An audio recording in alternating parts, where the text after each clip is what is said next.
Well, welcome everybody to ESL347. I'm really glad that you decided to take this course, especially online. And this orientation video is going to help you get acquainted with the class, how to navigate it, make your way around, some of the expectations, those kinds of things. The first thing I want to do is to make sure you know how to log in.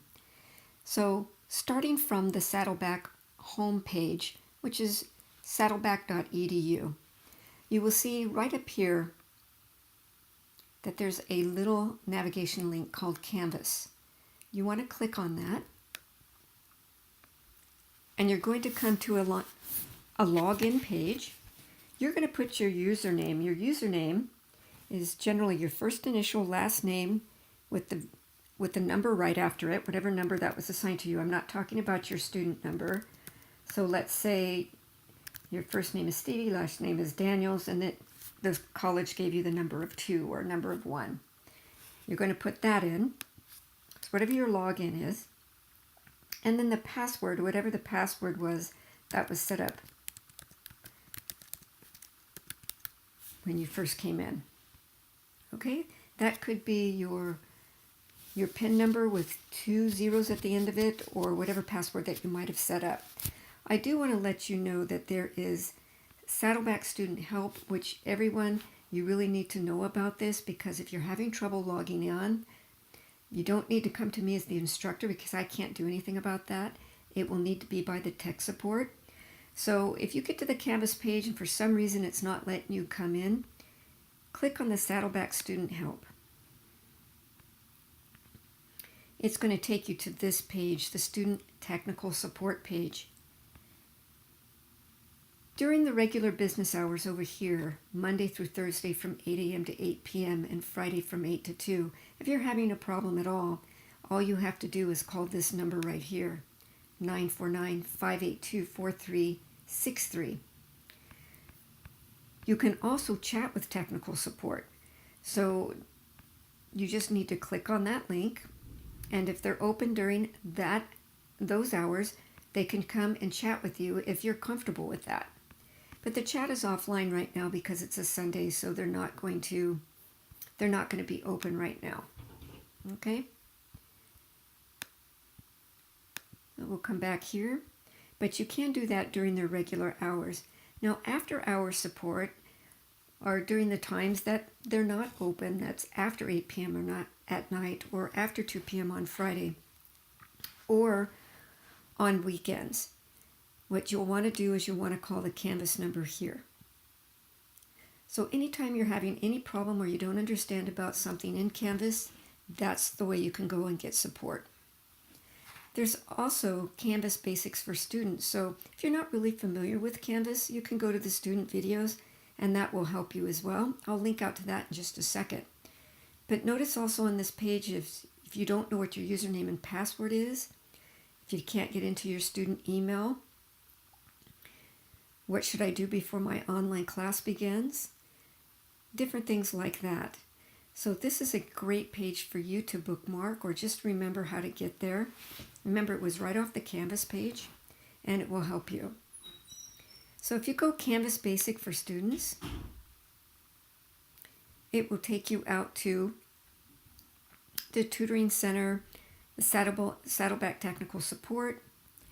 But if you scroll down a little bit, you can see an overview of assignments, or how do I submit an assignment? What's the overview of Canvas like? So if you're not familiar with this platform, then these files can help you. Okay? All right, there's also the Online Tutoring Center and the College Library that you can access through these links. So let's go ahead now, and let's say that you were off that login to Canvas page. You click login, and what it does is it's going to open your course. Your course is probably going to look something like this. Okay, and as you can see, Advanced Grammar Review, ESL347. This is our home page.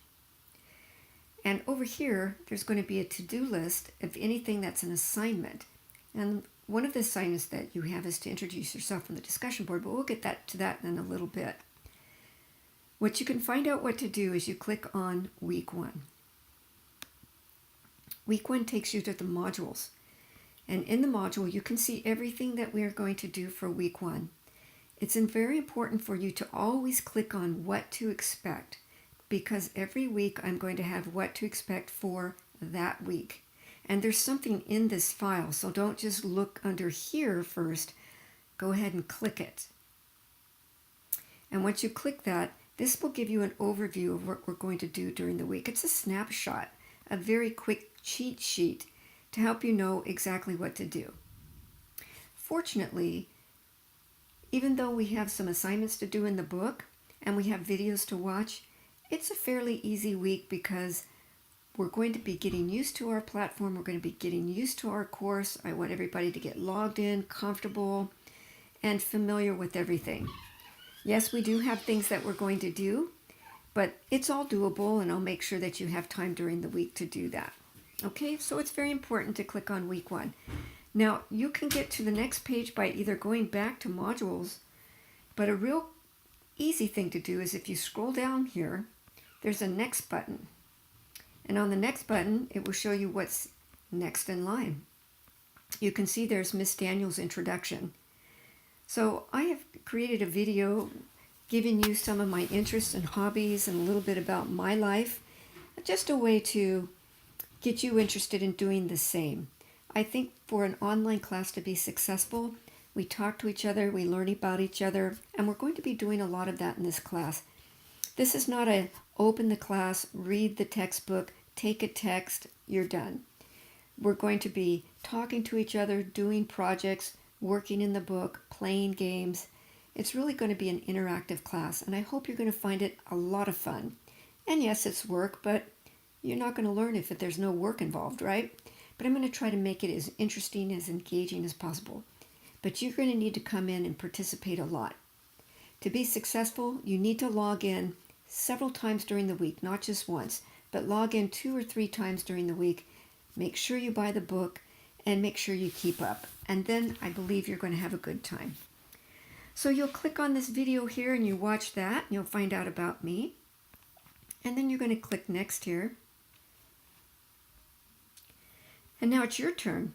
Now this is a discussion board. A discussion board is where you actually come in and type. And I've started it. I said, for week 1, post information about yourself, your name, your goal, your hobbies and interests, your country you're from, degrees that you might have, and you can attach pictures if you want to. If you have a website about yourself, you can give us the link to that. If you have Snapchat or YouTube, that's great. Just share the link with us and we can go out to that. But if you don't have any of that, or if you're not interested in sharing any pictures or any videos or anything else like that, don't worry. All you have to do is just type a paragraph or 2 about yourself. So for example, you could hit the reply button here and you can start typing about yourself. My name is, we'll just call my name Irina. I am from the Ukraine, or let's say we're from Russia. And my degree is in economics. And just keep telling us about your friends, your hobbies, your family, your degrees, what you plan to do. And notice that you can attach a file here, or you can give us a YouTube link here. Or like I said, just type a bunch of words about yourself and don't worry about all the other things. And then when you're done, you're going to hit this post reply, and it's going to show up just like mine's going to show up, like this, okay? And once you've done that, you can click on next, and there's some lecture videos to watch. So what I'm telling you here is there's 2 lecture videos. They're on charts 1-1 and 1-2 on pages 2 and 5 in your textbook. Be sure to watch them. So where are they? They're on the next page. So if you click over next, there's one on the present progressive clue words that will help you with how do you really know when we're doing the present progressive versus the simple present. So this video will help you. And the next video helps with questions in the present tense and whether we use do when we ask a question or whether we use a form of the be verb when we ask a question. So this video is going to help you as well figure out which one do I use. And it's a very direct video that will help you a lot if there's any confusion. I'll click next here. And this is your reading assignment. So this is how important it is for you to get that book as soon as possible. And I'm going to show you how to get the books after I go through the class a little bit here. So I've assigned you exercises 3, 5, 9, 11, 13, 15, and 17 on pages 2 through 10. Don't get panicked. These exercises are very small, very short, and very simple. In fact, it will be up to you on which activities you do. So if you want to do some of the exercises but not others, or perhaps you only want to do 1 or 2 questions in each section, that's 100% up to you because I'm not going to be collecting that particular assignment or homework. The things that you will have to be responsible for is anything I assign a point value to and I ask you to turn it in under assignments or you're taking a quiz. Okay, so since it looks like it might be a lot of reading exercises or grammar activities, but again, all of them are optional. They're just there for your benefit so you can get better at the grammatical concept we're learning for this week. Because some of you don't have the textbook, I have uploaded the first 15 pages for you to do these exercises while you're ordering your textbook. So click on the next page and you will see that I have uploaded the first 15 pages of the text. Now I've got most of the text in here. Unfortunately, sometimes it got a little blurry or a couple of the questions got cut off, but that's the best I could do for you. So do as many as you can here. Okay, so that's it. That's what you've got to do for this week. Now, where do you go to find your textbook? Well, you can actually go different places. If you go to Google and you type in Understanding and Using English Grammar 5th edition, folks, it has to be the 5th edition. You can't have the 4th edition or any other edition, A or B or anything. It has to be 5th. If not, you're not going to have the same pages we are, and you're not going to have the same exercises. So, very important. Okay, so Understanding and Using English Grammar 5th edition. Where do you rent it or where do you buy it? Well, Chegg is one of the places that many students go to. But whatever you do, get the book very, very quickly. Again, you don't want to fall behind in class. Okay? So let's go back to our course. I want to let you know that over here, that the discussions you can get to, if you want to just jump to going to discussions, you can always just go directly to it by getting to the discussions page, and you can see introduce yourself.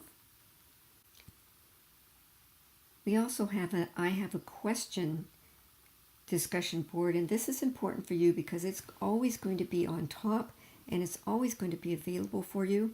So if you click that,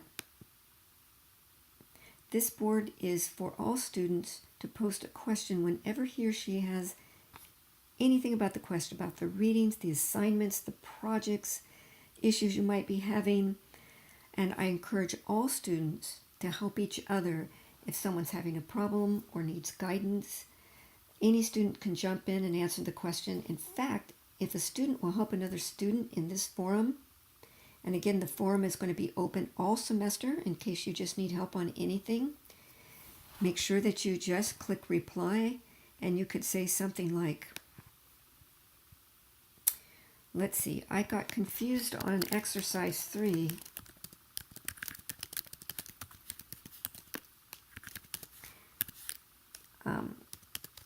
Are we supposed to submit that?